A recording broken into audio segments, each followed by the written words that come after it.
Good morning, everyone. This morning I wanted to dive a little bit deeper into the goats we have, our intentions with them, and where they are and what they're doing over here.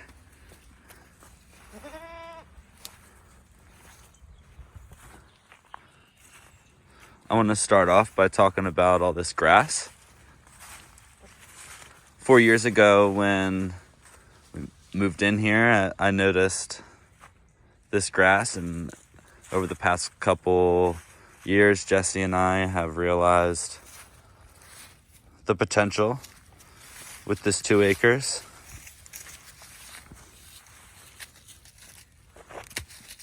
You're being rude.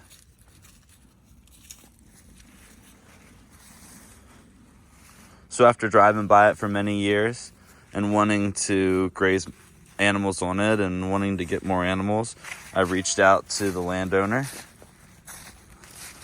He said, sure, you can graze your goats on that grass. I'm not doing anything with it.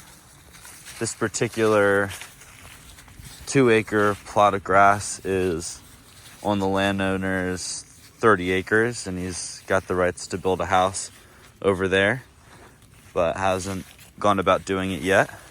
So no one lives on this current property. There's no utilities. It's just grass and some forest, and a farmer grows corn and soy over on a 10-acre plot, and then there's a whole lot of grass down at the bottom area, probably another 10 acres at least.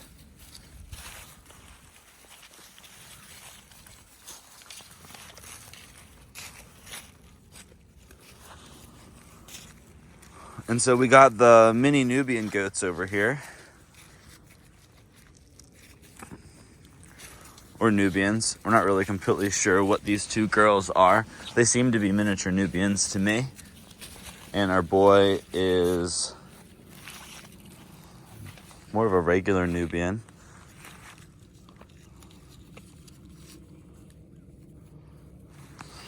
So our boy here, our Billy, is Mr. Beans. Magic Beans is his full name. His mama's name was Magic, and his owner named him, I think it was, his sister was Cocoa Bean, or maybe he was Cocoa Bean. Yeah, I think he was Cocoa Bean. And this doeling up front with the white head, her name is Rhubarb. We call her Rue. And that's Bluebell. And they're sisters. They're, I think, 1.5 years old now. Just about. And Mr. Beans, I think he's about 8 months now. Maybe. Might have to not take my word on that. I'm not really completely sure. We got him when he was around 6 or 7 months, I think. Maybe he's 9 months. Not even. Maybe he wasn't even that. And so the whole thing is that this 2.5 acre plot of grass butts right up against our adjacent property. So this 2 acres that's all overgrown, which used to be pasture, is where our property is. This big, I think it's a maple tree, is the property line. And so we're in the process of clearing this out, converting this into pasture, but utilizing the goats to forage off it to feed them. I'm pretty sure he has bred both of them. I haven't seen them go back into heat. I haven't seen him mounting them at all in really the past 2 months after they went into heat, right after we got him. And so if that's the case, then these 2 girls will be giving birth in around June. Maybe May, June, late May, if in May. Most likely early June.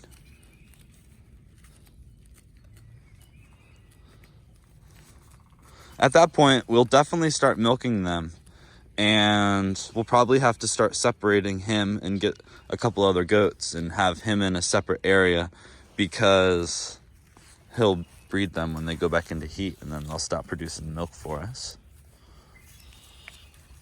Even though they've really bonded, the three of them, it took probably 2 or 3 months. We had to keep him in a separate stall next to them in the winter barn for a while, and now they've integrated right in. As you see, there's a lot of grass over here. A lot of great new grass that's starting to grow, and the girls are going at it right now. Mr. Boy is eating some of the flake of hay I threw out yesterday.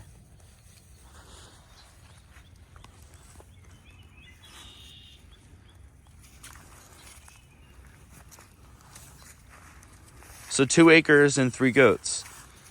It probably won't be enough goat power to eat all this grass once it really starts growing. And part of the reasoning in getting this is because I wanted to get into sheep. So there will probably be some sheep that will be joining these 3, and they will probably go on their way in the summertime and start eating more of the brush, and the goats, or the sheep rather, will stay out here in the field.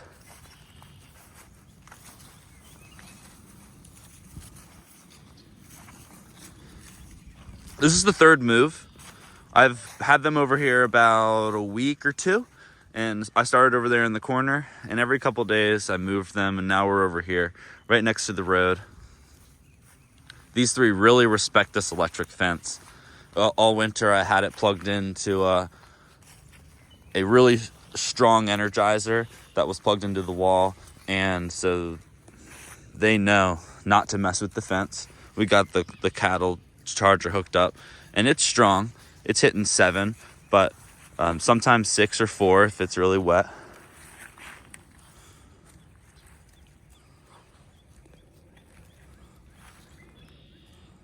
You see, they're loving this grass. They're loving this grass. Really a lot there. This piece was mowed and baled. I don't know what kind of hay. I'm imagining mulch hay by some local farmers. I don't know exactly, but I know for at least the past 4 years I've been watching them cut and bale big bales out here, and they've used this area to stack big bales, and that has resulted in some really great grass. I'm not sure if they planted this or not. I'm pretty sure they did. My neighbors have said that when they moved in here 10 years ago, this whole field was straight alfalfa. The farmer at that time had this in straight alfalfa. So I don't know what that has to say. There might be some alfalfa in here. I did overseed some clover and a little bit of alfalfa like 3 weeks ago, just in the hopes of having a little bit of diversity, even though we're not lacking. There's definitely clover. I've walked around and seen it. I'm not sure what type of grasses these are, but they love them.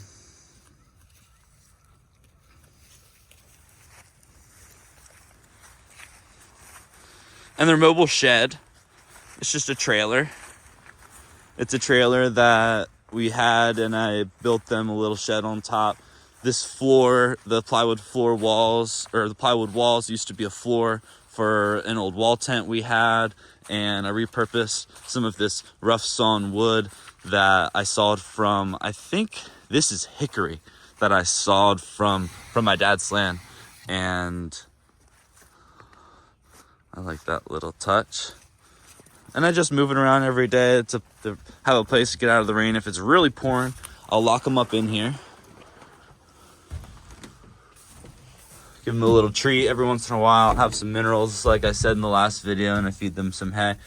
And it's got the sunroof, so it's nice in here.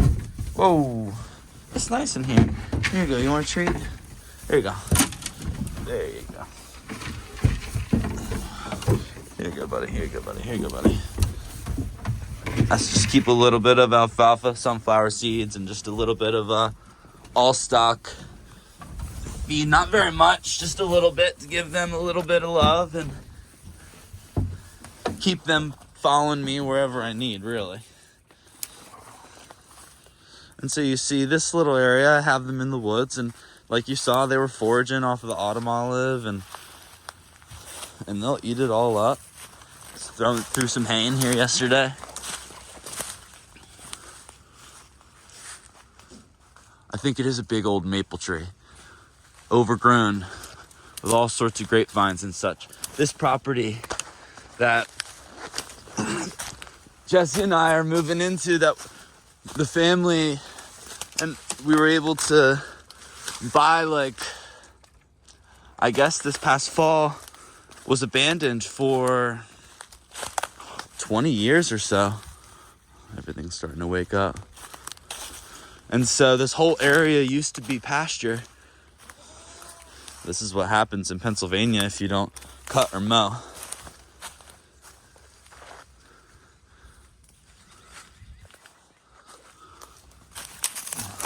Maybe it's an oak tree.